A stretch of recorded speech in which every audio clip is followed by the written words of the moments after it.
Assalamualaikum warahmatullahi wabarakatuh. A'udzubillahi minasyaitonirrajim. Bismillahirrahmanirrahim. Alhamdulillahirabbil alamin. Allahumma sholli ala sayyidina Muhammadin wa ala alihi wa ashabihi ajmain. Amma ba'du. Puji dan syukur marilah teman-teman semua kita panjatkan kehadirat Allah Subhanahu wa Ta'ala.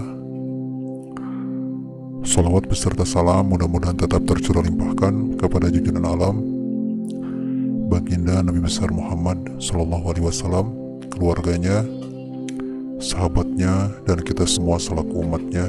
Amin ya Allah ya Rabbal Alamin. Pada pertemuan kali ini, di video kedua Poiten Pondok Pesantren on YouTube akan menjelaskan, dalam arti berupaya menjelaskan alasan mengapa hampir di setiap channel pesantren itu selalu diawali dengan kajian ilmu nahwu. Kebanyakan dimulai dengan kitab Jurumiyah ya. Bisa saja kita langsung ke kitab yang lebih kompleks ya, misal ke kitab Alfiyah atau Mutamimah. Sementara untuk sorobnya bisa saja kita ke depannya kita coba mengkaji kitab Kailani ya. Insya Allah di channel ini juga akan kita bahas tentang sorob.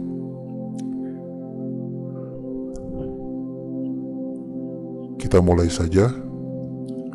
Mabadi ilmi nahwi ya. Apa itu mabadi ilmu nahwu? Mabadi ilmu nahwu adalah persiapan kita mempelajari ilmu nahwu yang bagi pantas ya. Ini kan fi'il mudhari ya, harusnya dibacanya akan pantas, tetapi pengertian dari fi'il mudhari selain akan juga sedang berlangsung ya. Jadi kata kerja sedang berlangsung itu juga menggunakan fi'il mudhari. Jadi fi'il mudhari itu tidak hanya untuk future tense gitu ya, untuk waktu yang akan datang, tetapi juga ditujukan untuk saat ini. Yang bagi layak likuli syari'in, untuk setiap ahli syara, pipanin dalam sebuah pan minal pununi, dari berbagai macam pan ilmu. Apa? Nah, dari sini saya menggunakan kata apa, berarti ke depan adalah fa'il. Fa'il kan biasanya seperti hamidun, kok ini panjang ya. Jadi fa'il ini atau subjek ini bisa banyak ya, bisa macam-macam, bisa kata benda atau sebuah kalimat atau sebuah pekerjaan. Seperti ini, apa sih yang layak? Ayaripa, mengetahui syari'un, kulu syari'in, hadahu, terhadap patokan, pengertian ya, atau kaidah atau dobit ya dari ilmu nahwu itu sendiri. Wa maudu'ahu, dan objek kajian dari ilmu nahwu. Wa samrotahu, dan buah mempelajari ilmu nahwu. Samratun itu buah ya, tapi di sini bisa juga kita artikan manfaat kita mempelajari ilmu nahwu. Apa sebetulnya manfaat dari mempelajari ilmu nahwu? Ilahiril mabadil asratil masrati, sampai akhir persiapan 10 mabadi ilmu nahwu yang begitu sangat masyhur. Kama, seperti apa, kola, yang telah dikatakan ya, atau kama seperti sesuatu, kola yang telah berkata siapa, ba'duhum ya, ba'duhum sebagian dari para ulama. Inna mabadi kulli panin asyra al-hadu wal maudu summa samra wa baluhu wa nisbatu wal wadi wal ismul istimdadu hukmu syari masailu wal ba'du bil ba'di katapa wa ma daral jami'a haja syarafa masailun wal ba'du bil ba'di katapa wa ma daral jami'a haja syarafa. 3 bait syair kita artikan. Ina mabadi kulipanin asroh. Ina mabadi kulipanin, sesungguhnya persiapan setiap pan itu asrotun, ada 10. Al-hadu yang pertama pengertiannya, wal maudu'u yang kedua adalah objek kajiannya, summa samruhu seterusnya adalah manfaatnya, wapadluhu dan keutamaannya, wanisbatun dan hubungannya, wal wadi'u dan pengarangnya siapa, wal ismul istimdadu dan nama sumber, hukmus syari hukum syara'nya apa, masailun masalahnya, wal ba'du bil ba'di cukup sebagai, wal ba'du bil ba'di tapa cukup sebagian saja yang diketahui, waman dan barang siapa daro yang mengetahui man al jami'a semuanya ya, atau lebih banyak haja maka akan mendapatkan man asyaroba kemuliaan. Ya, kita ulang lagi ya dari atas ya. Mabadi ilmi nahwi, persiapan ilmu nahwu yang bagi pantas likuli syari'in kepada setiap ahli syara' pipanin dalam sebuah pan minal pun dari berbagai macam pan ilmu seperti pan tafsir, kemudian fikih dan sebagainya. Ayat ripa harus mengetahui terlebih dahulu hadahu terhadap pengertian pan tersebut, wa maudu'ahu dan objek kajiannya apa, wa samrotahu dan manfaatnya apa, ilahiril mabatil asratil masurati sampai akhir persiapan 10 yang begitu sangat dimashur. Kama qala ba'duhum, seperti apa yang dikatakan oleh sebagian para ulama, ina mabadi kulipanin asra, sesungguhnya persiapan setiap pan itu ada 10. Al-hadu wal maudu summa samra, pengertian, objek kajian, manfaatnya apa, wapadluhu wa nisbatu wal wadi dan padilahnya apa, keutamaannya, hubungan dengan yang lain apa, wal wadi dan pengarangnya siapa, wal ismul istimdadu hukmus syari dan nama sumber hukum syara'nya apa,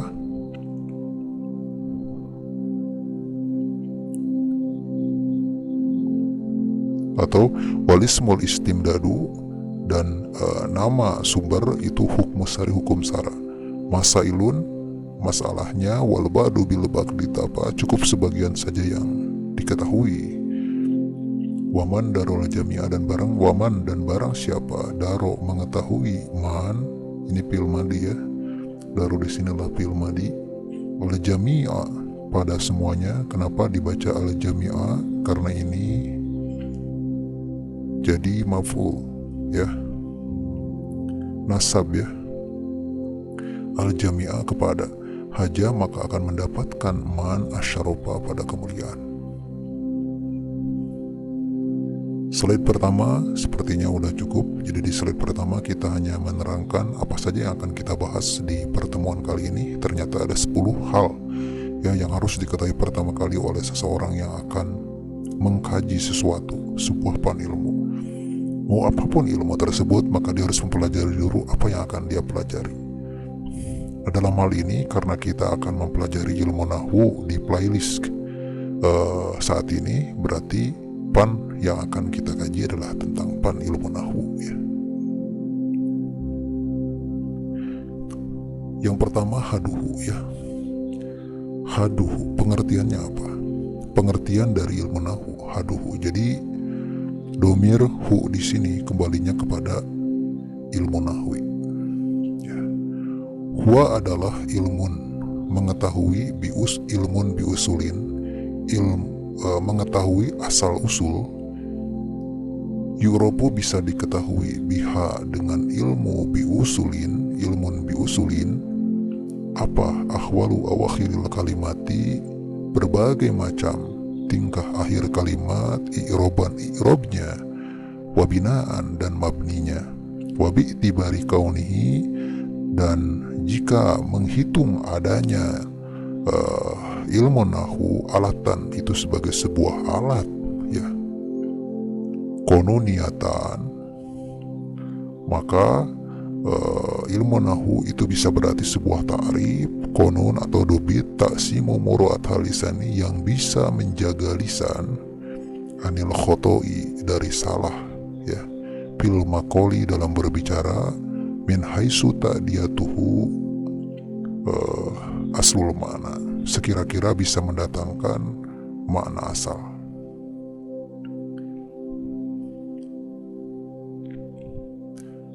Seperti itu adalah pengertiannya. Jadi kalau ada yang nanya apa sih pengertian ilmu nahwu, jawabannya huwa ilmun biusulin, yaitu ilmu asal usul atau ilmu asal. Yu'rafu bisa diketahui biha dengan ilmun biusulin, apa ahwalu awakhiril kalimati, berbagai macam tingkah akhir kalimah.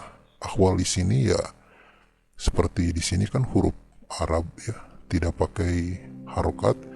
Tetapi meski tidak pakai harokat, karena kita udah paham nahwunya, misalkan meskipun masih standar saja, kita bisa tahu seperti ini tidak dibaca ahwalin, ya, tetapi kita baca ahwalu awakhiril kalimati. Kenapa bisa seperti itu? Karena ini menjadi fa'il, ya, dari apa? Dari yu'rafu,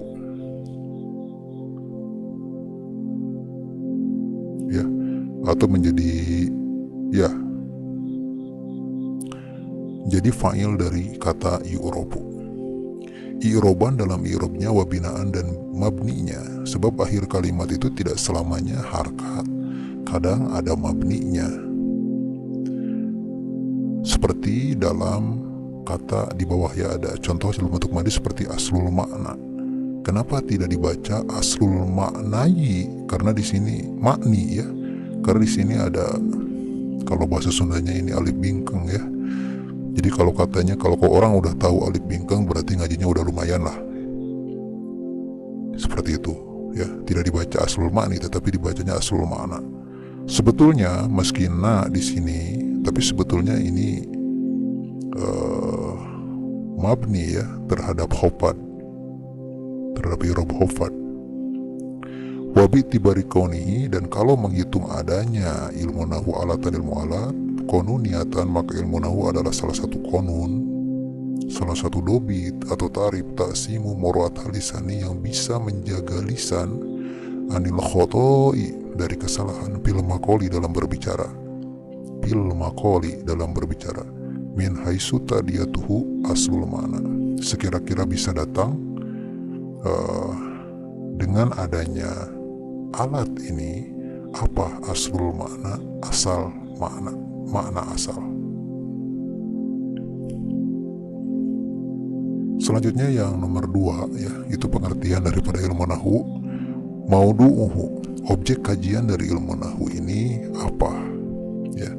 Wal kalimatul arabiyatu, objek kajian atau huwa.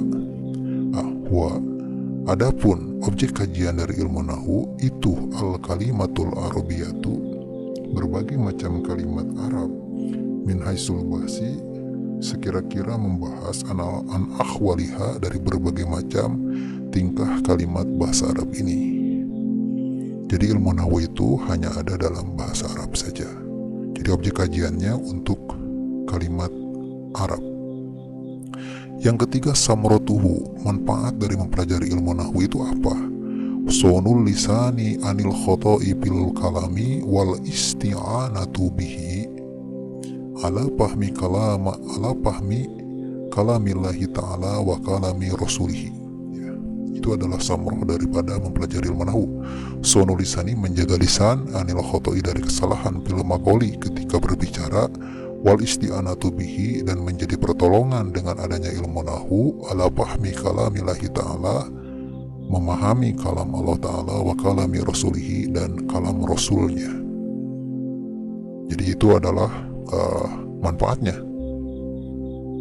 Insya Allah kalau kita belajar ilmu nahwu dulu, lisan kita akan terjaga dari salah berbicara, dan sangat membantu sekali ketika kita berusaha memahami kalam Allah dan kalam Rasulnya, sehingga nanti jadi tidak salah tafsir terhadap Al-Quran maupun hadis Rasulnya.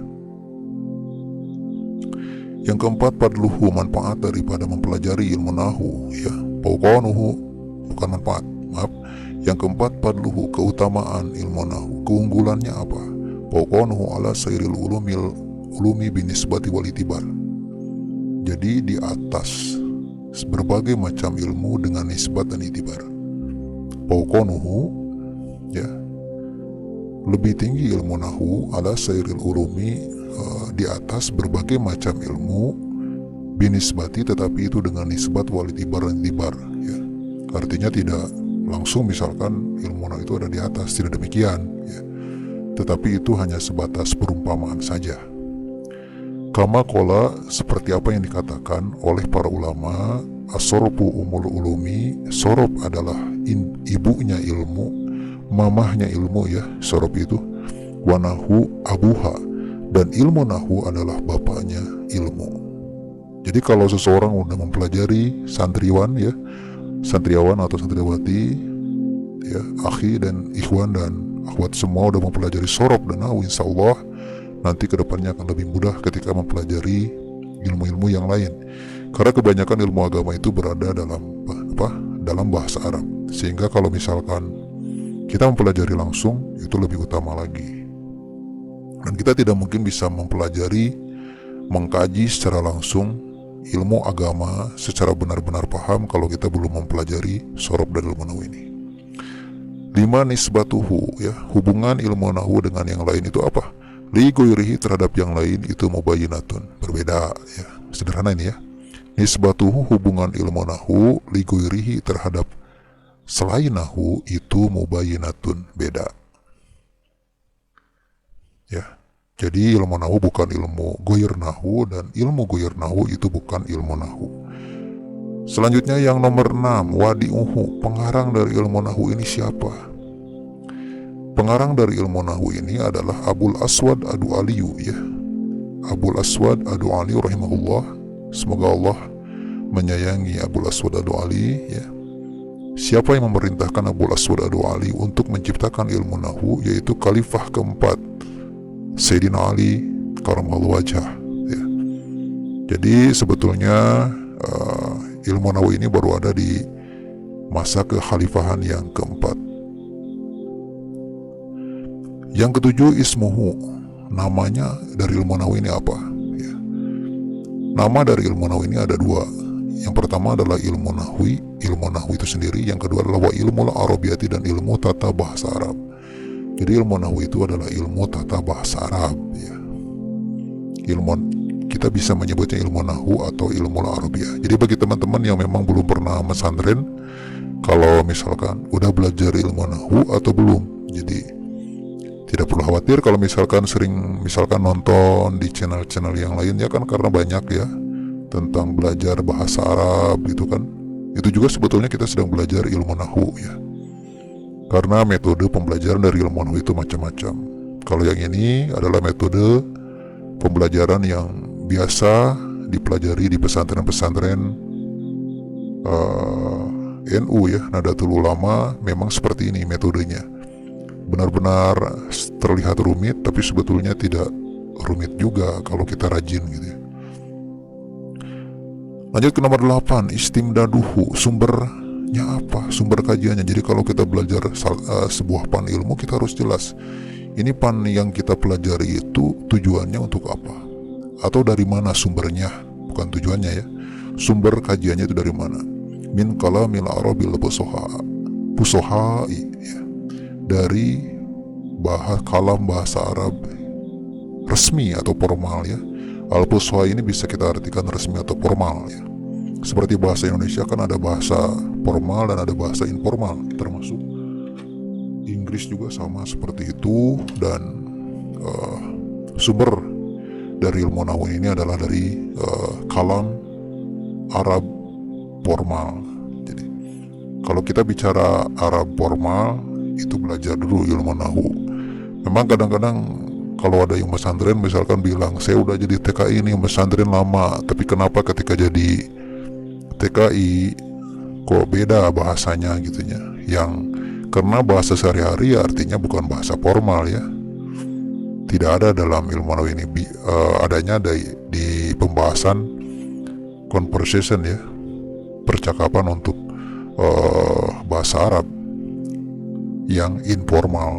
Dan di situ juga ada nanti. Insya Allah juga akan kita hadirkan berbagai macam contoh dari percakapan bahasa Arab di channel ini ya ke depannya ya. Jadi selain kita mengkaji kitab gundul ya, kitab kuning, kita juga akan mencoba mengkaji percakapan-percakapan, contoh-contoh percakapan bahasa Arab. Bisa berbentuk animasi juga ya ke depannya. 9 hukum dari bahasa Arab itu apa? Ya. Maaf. 9 hukum mempelajari ilmu nahwu atau ilmu tata bahasa Arab itu apa? Al-wujubul kifayu, hukumnya fardu kifayah. Masya Allah ini ahli semua ya. Ternyata hukumnya adalah fardu kifayah. Ala kulli nahiyatin, kepada setiap ahli nahwu atau ahli kampung ya. Maaf di sini ala kulli nahiyatin, terhadap setiap ahli kampung, ustadznya ya. Jadi ustadznya itu, jadi maksudnya kalau misalkan di sebuah kampung ya ada seorang ustadz yang bisa memberikan ceramah dan dia ahli di bidang nahwu dan dia ngerti betul karena bidang nahwu tersebut, karena fardu kifayah hukumnya ketika satu orang udah bisa melakukannya ya atau dan mengerjakannya, maka akan gugur kewajiban dari yang lain, maka gugur juga dari masyarakatnya, cukup satu orang tersebut. Wal ainu, akan tetapi menjadi fardu ain, ini ahli semua ya, menjadi fardu ain, jadi masing-masing jadi fardu gitunya untuk masing-masing individu ala qori'il qur'ani, kepada setiap yang membaca Al-Quran. Kata qori'ul Quran di sini ini tidak berarti membaca saja, tetapi menerjemahkan, menafsirkan wasunati dan sunnah ya.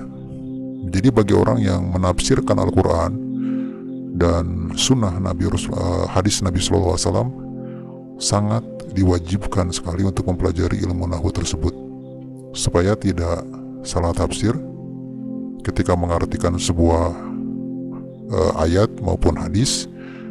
Karena biasanya kalau salah tafsir itu atau arti yang terlalu multitafsir biasanya akan menyebabkan pemahaman yang berbeda di masyarakat, dan dampak buruknya tentu saja adalah terjadi perpecahan dan pertikaian gitunya ketika seseorang menerjemahkan Al-Quran maupun hadis Nabi itu tidak didasari oleh ilmunya gitu ya. Oke. Masailuhu yang ke-10, masailuhu, masalahnya. Apa sih masalah-masalah yang dikajinya? Qawaiduhu, masalah yang dikaji dalam ilmu nahwu ini adalah qawaidu, berbagai macam kaidah dari ilmu nahwu itu sendiri. Nahwu seperti qawaidu itu kaidah ya, kalau dalam bahasa Indonesia itu kaidahnya apa? Nahwu seperti al-fa'ilu marfu'un, al-fa'ilu isim fa'il itu marfu'un di ropa ya. Itu marfu'un i'rab ropa, diropakan. Awil mubtada'u atau al-mubtada'u al-ismul marfu'ul ari anil awamil labdiyati. Nah ini kaidah kan. Kalau al-fa'ilu kaidahnya ya marfu'un. Kalau mubtada ya al-ismul marfu'u, isim yang diropakan, al-ari yang sepi, anil awamili dari berbagai macam amil ya, al-abdiyati bangsa lafaz. Jadi mubtada ini baru irobnya ropa kalau sepi dari amil bangsa lafaz. Seperti Zaidun qaimun, Zaidun kijayed itu qaimun berdiri.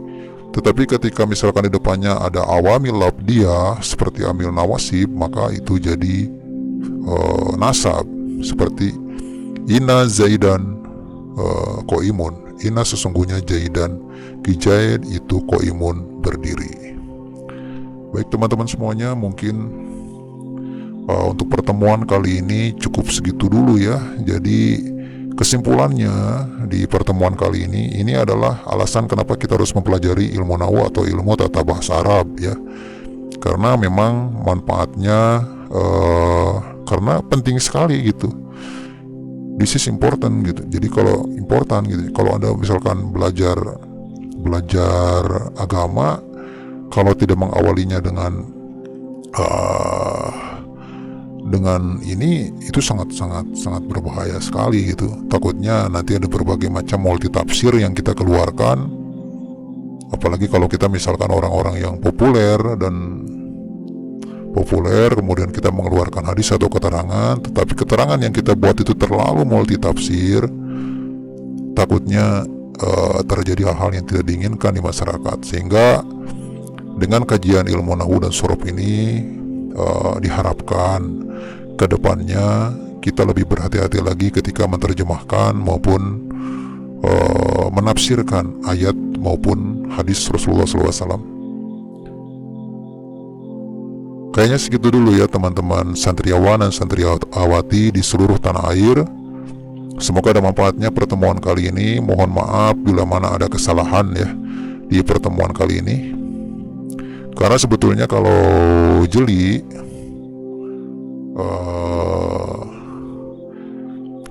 sebetulnya ada satu kalimat, saya lupa di sebelah mana ini ya, agak salah sebetulnya saya nulisnya, harusnya bukan itu gitu ya, ada pokoknya satu lah yang salah ya. Nah ini nih yang nomor 2 ya, ini bukan mau uduhu ya, saya salah ketik karena saya ketik manual ini harusnya mau duuhu, ini dot di sini ya. Jadi sekali lagi mohon maaf karena saya tidak merubahnya ya, tidak sempat merubahnya. Harusnya tadi dirubah dulu ya sebelum saya merekam. Ya, mohon maaf ya, yang namanya juga manusia ya. Di sini harusnya mau duuhu. Oke, baik teman-teman. Jangan lupa untuk subscribe, like dan share. Jika video ini bermanfaat, kedepannya kita akan terus mengkaji berbagai macam kitab yang biasa dipelajari di pesantren. Itu pun kalau saya bisa gitu ya. Kalau tidak bisa ya berarti belajar dulu. Karena di sini juga banyak ajengan ya. Kalau tidak bisa ya berarti saya datang dulu ke para ustadz gitu. Yang lain gitu ya. Karena ustadz yang satu belum tentu tahu materi yang lain. Misalkan ustadz ini jago tafsir, belum tentu dia jago hadis. Ketika ustadz yang jago tafsir, dia mau membahas hadis, dia harus datang dulu ke ustadz ahli hadis. Tujuannya apa ya? Ya biar jelas gitu apa yang nanti akan diutarakan oleh ustadz ahli tafsir ketika akan bahas hadis. Oke, baik teman-teman sekalian, segitu dulu pertemuan kali ini. Semoga manfaatnya. Wabillahi taufiq wal hidayah. Walafu minkum. Assalamualaikum warahmatullahi wabarakatuh.